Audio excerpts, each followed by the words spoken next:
നമസ്കാരം. വെള്ളക്കടല എങ്ങനെ ഉണ്ടാക്കാമെന്ന് നോക്കാം. ഒരു 10 മണിക്കൂർ കടല വെള്ളത്തിലിട്ട് കുതിർത്തെടുക്കുക. ഞാൻ 1 കപ്പ് കടലയാണ് എടുത്തിരിക്കുന്നത്. അതിനെ ഒരു കുക്കറിലാക്കി കുറച്ച് വെള്ളവും അത്യാവശ്യം ഇത്തിരി ഉപ്പും കൂടി ഇട്ട്, ഉപ്പ് കൂടുതലിടണ്ട, ഉപ്പ് പിന്നെ ഇടാം, ഉപ്പും കൂടെ ഇട്ട് ഒരു ഹൈ ഫ്ലെയിമിൽ ഒരു വിസിലും പിന്നെ ഒരു 15 മിനിറ്റ് സ്ലോ ഫ്ലെയിമിൽ വയ്ക്കുക.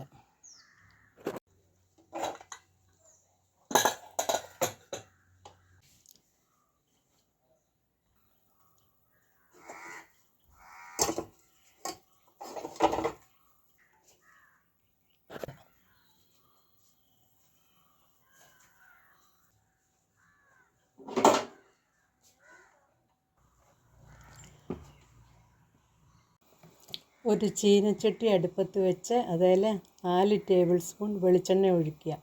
വെളിച്ചെണ്ണ അല്ലെങ്കിൽ നമ്മൾ ഉപയോഗിക്കുന്ന ഏത് ഓയിലാണെങ്കിലും ഒഴിച്ചാൽ മതി.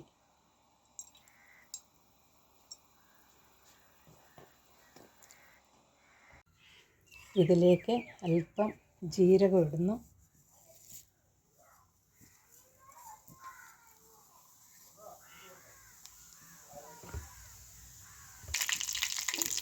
തീ കുറച്ച് വെച്ച് ഒരു കഷ്ണം കറുവാപ്പട്ട, വലിയ 2 ഏലക്ക, ചെറിയ 3 ഏലക്ക, ഒരു ബേ ലീഫ്, 3-4 ഗ്രാമ്പു.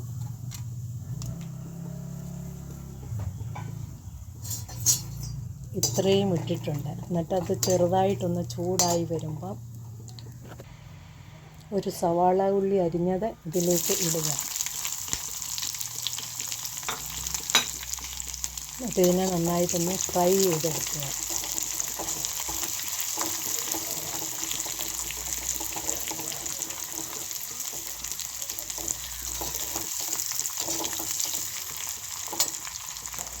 തീ നല്ലതായിട്ട് കൂട്ടി കൊടുക്കുക.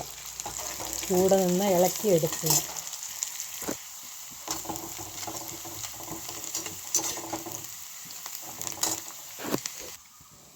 സവാള മൂത്ത് നല്ല ഗോൾഡൻ കളറായിട്ടുണ്ട്. ഇനി ഇതിലേക്ക് ഇഞ്ചി വെളുത്തുള്ളി പേസ്റ്റ് ചേർക്കാം. ഒരു 5-6 വെളുത്തുള്ളി, 1 ഇഞ്ച് കനത്തിലുള്ള ഇഞ്ചിയുമാണ് അരച്ച് ചേർത്തിരിക്കുന്നത്. ഇതിൻ്റെ പച്ചമണം ഒന്ന് കളയുക. ഇതിലേക്ക് 1/4 കപ്പ് തൈര് ഒഴിക്കുക.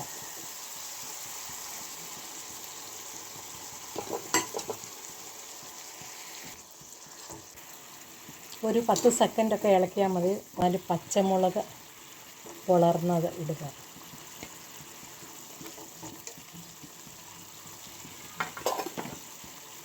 മുളക്, വറ്റൽ മുളക്, അതിൻ്റെ ഫ്ലേക്സാണ്, ഒന്ന് ചതച്ചെടുത്തത് ഇടുക. 1.5 ടീസ്പൂൺ മല്ലിപ്പൊടി ഇടുക. ഇനി ഇതിലേക്ക് കടല അരച്ചതിന് ചേർക്കുക.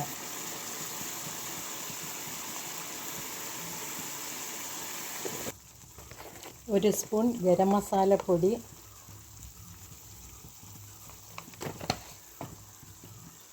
ഒരു സ്പൂൺ കുരുമുളക് പൊടി,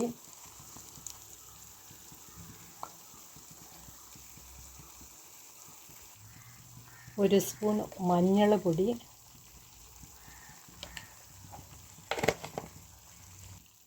ഇതിനെയെല്ലാം നന്നായിട്ട് ഇളക്കി യോജിപ്പിക്കുക. ഒരു മിനിറ്റൊക്കെ ഇങ്ങനെ കിടന്ന് എണ്ണ തെളിയട്ടെ. 1 മിനിറ്റ് മതി, അതിൽ കൂടുതൽ വേണ്ട. കടല വെന്ത വെള്ളം ഇതിലേക്ക് ഒഴിക്കുന്നു. മിച്ചം നമ്മൾ ഊറ്റി വെച്ച വെള്ളം. അതിനെ ഇളക്കി യോജിപ്പിക്കുക. 2 മിനിറ്റ് കിടന്ന് തിളക്കട്ടെ.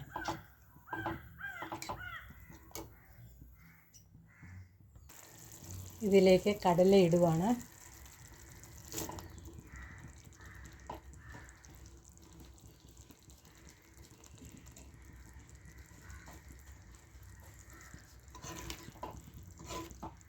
ഉപ്പ് നോക്കി ഇപ്പം ഉപ്പ് ചേർക്കാവുന്നതാണ്.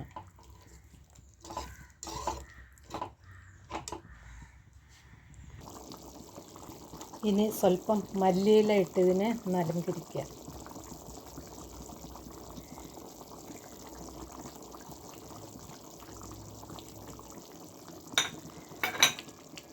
ഇത് റെഡിയായി കഴിഞ്ഞു. ഇനി ഇതിനെ സർവീസിങ് ഡിഷിലേക്ക് മാറ്റുക.